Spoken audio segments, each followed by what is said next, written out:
One of the fastest ways to kind of start out of the gate in terms of practicing self-awareness and emotional intelligence at work is pausing before you react. That was the first thing that I started to do. Is I noticed that when I would get an email that comes in, and I'm in the human resources realm, so I get a lot of conflict in my inbox on a regular basis. And what would happen is I'd have an email come in and I'd have this emotional response and I'd respond right away. And as I started doing this work, I realized that I was just responding purely out of my emotions, and sometimes I wasn't even reading the whole message. And so what happened was, over time, I started to say, you know what, you really need to slow down here. And so I practiced the pause, and that's something that I teach, the power of the pause. And it was really difficult at first, because when we're in an emotional pattern, we will just react out of that.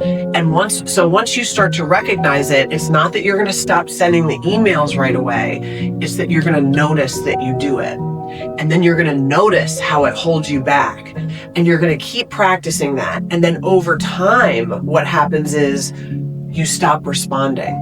So you might still have the emotion that comes up, but you realize, oh, that doesn't serve me. I'm going to give myself 10 seconds, 1 minute, however long you can take. And then you show up in a completely different energy, and then you're able to have a different outcome. And eventually what happens is the email will come in and you won't have the same emotional response.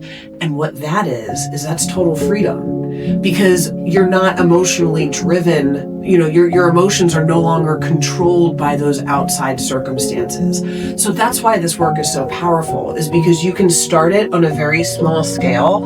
And once you feel the benefit of that, and you kind of work through whatever patterns that you have, you're free. You're in a position where you feel really good, and you don't kind of fall back into the pattern. That's the other really cool part, is when you shift your emotional intelligence and you start operating with a high level of self-awareness, it feels so good that it just becomes your go-to in terms of how you respond to things.